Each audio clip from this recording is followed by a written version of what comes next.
You know me as the cheap photographer, you know me as the DIY dude who's always trying to make it work with what he's got without actually spending our hard-earned money. And usually it works out to my favor, usually allows me to just be a photographer for longer, but every now and then throughout my career, it has costed me quite a bit of money to cheap out on not actually buying the thing that I was trying to buy, or just trying to find that cheaper alternative. So in this video, I want to go over 5 different things that I have, not just specifically photography related gear, but just things that I have in the photography space that have helped me be a better photographer since getting them, that I just didn't think I needed when I was first starting out.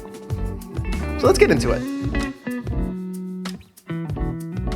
Hey everyone, welcome back. My name is Sergio and I'm a commercial photographer here in Victoria, BC. I've been shooting for 10, 12 years, but one of the most recent additions to my photography kit that a lot of you love to mention down in the comments is this magic arm with these super clamps. Now this is one of those pieces of gear that's ridiculously overpriced, especially when you're first starting out. You're like, I'm looking to spend $300 on this new lens, and you're telling me that this here costs $300? Like, are you kidding me? This is just gonna hold my $2 piece of foam core while I'm shooting on my shoots? Who cares? Why can't I just use 30-cent clips and a light stand that I've got lying around?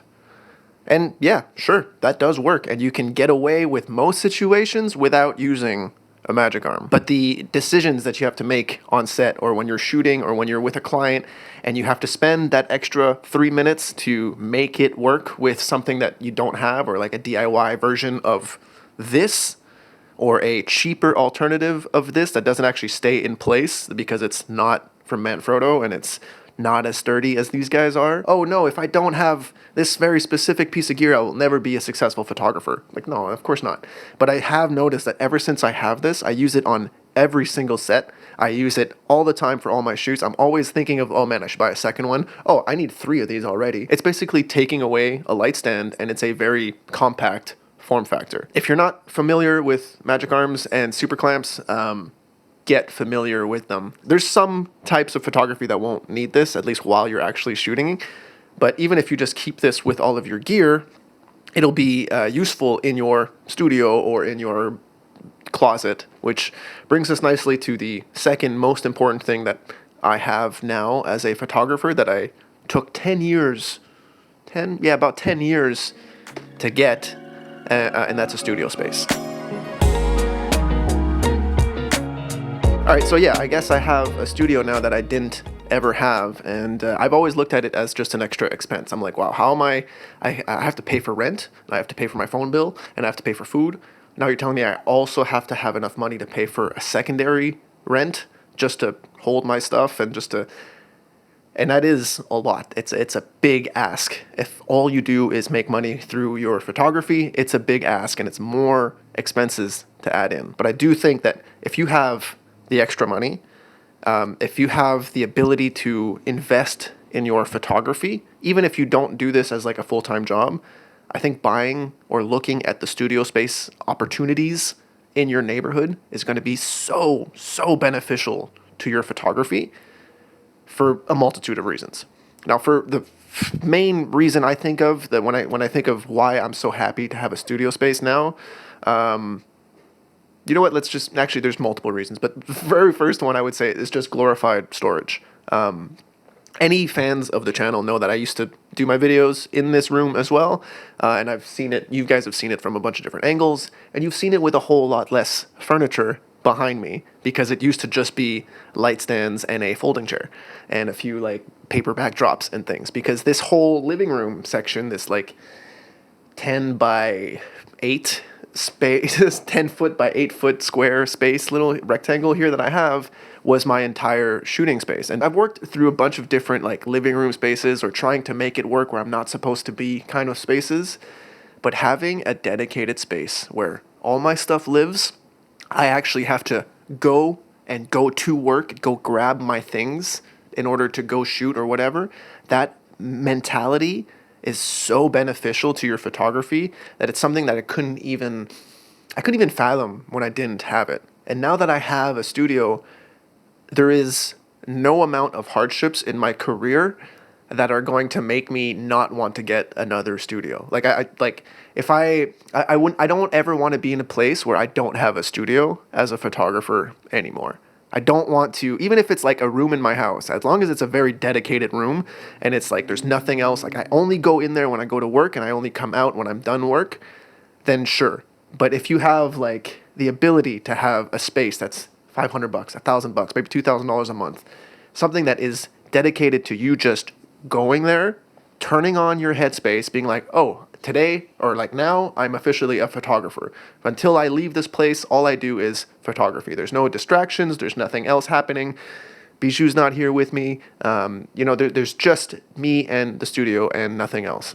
And I think that's very beneficial as a photographer. We're constantly bombarded with all of our equipment. If you do commercial work like I do, you have a ton of equipment. And even if you don't do what I do, you probably think you have a ton of equipment anyway. And some people have way more stuff than I do, and they're like, if only I had as much equipment as you did. So everything is a little bit relative, is what I'm saying. But I think that if you focus on trying to find yourself a space that tricks your mind kind of into being like, okay, I'm going to work, even though it's just photography and I've never really felt like I've had a job in photography.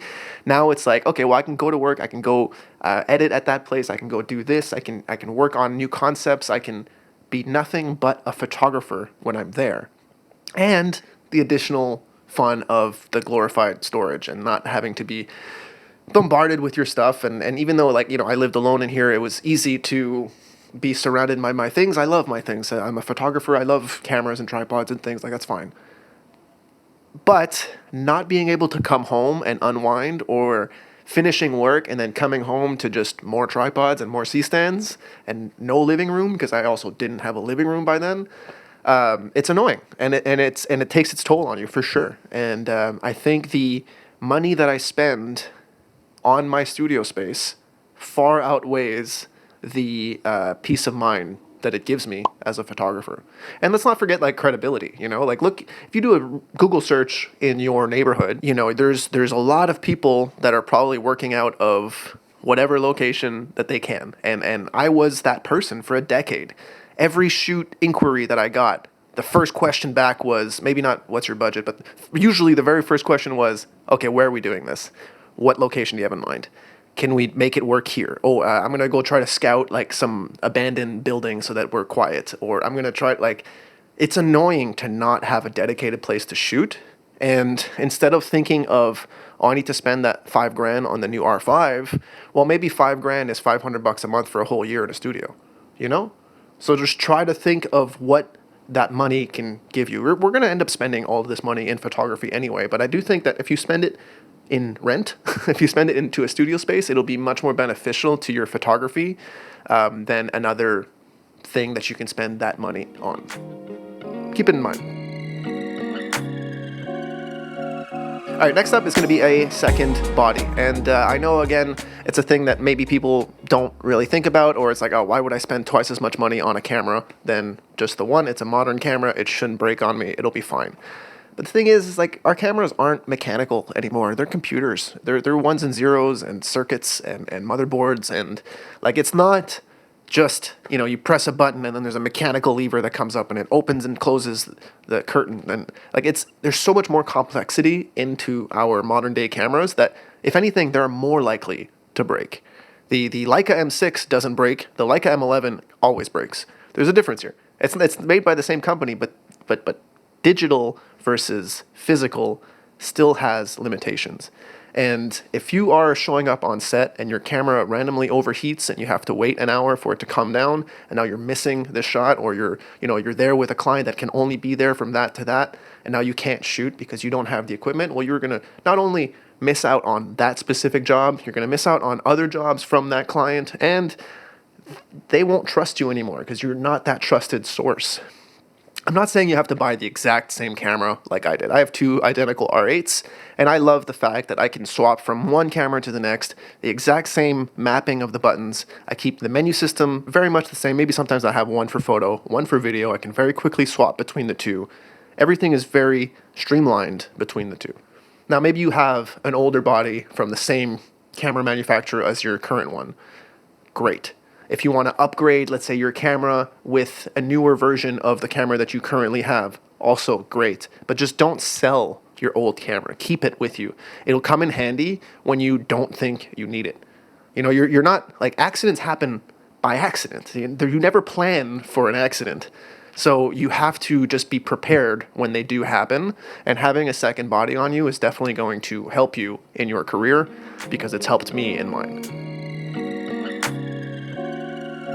Organize your stuff because, I love bags. I'm a bagaholic, let's just say. I have bags for bags and then bags with more bags in them. I definitely have cases in my studio that are filled with just more bags. I do think it's beneficial because you are going to have so much stuff with you. You have so many little adapters and little clips to go to this that actually attach to this so that you can use it on that.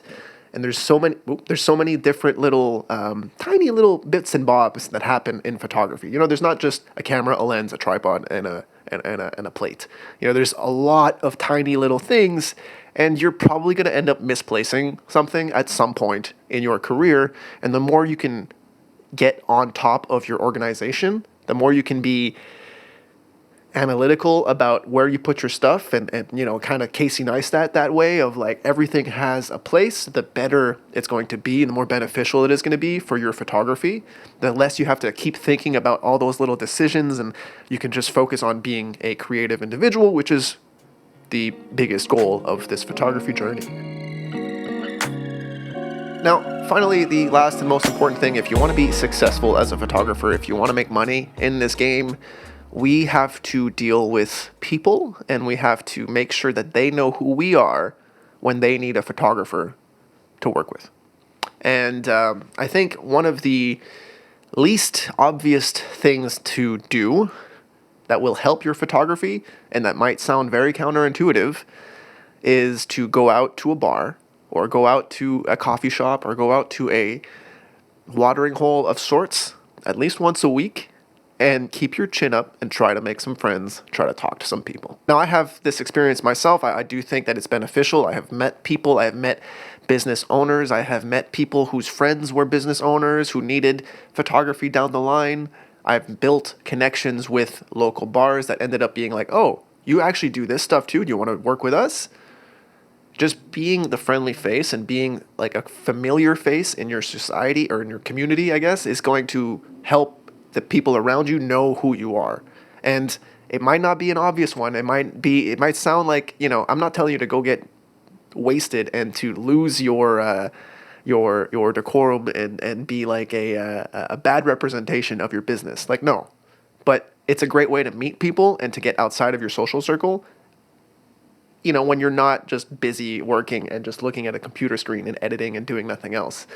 If you think of, if you guys have ever heard of Clay Cook, he's a commercial photographer down in Kentucky, I do believe. I had watched like a F-Stoppers thing like maybe a decade ago at this point.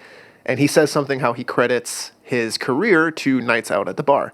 And he used to be like in a band, and he would tour, and he's a great like jovial, gift of gab type of person, so that kind of helps with him. But I do think that the more you do it, the better you'll be at it anyway, and you never know who is sitting next to you at the bar. So I think if you put yourself out there and you continue just being a presence in your community, people will eventually find out, and every now and then they'll be like, oh, yeah. That's who you want to be, always. Thanks for watching. I hope you enjoyed it. Enjoy your weekend. Leave a comment down below, see if there's something that I made you think of that you hadn't thought of before. Help the algorithm for me. Leave a like on your way out. Subscribe if you haven't. I'll see you on Monday. Later.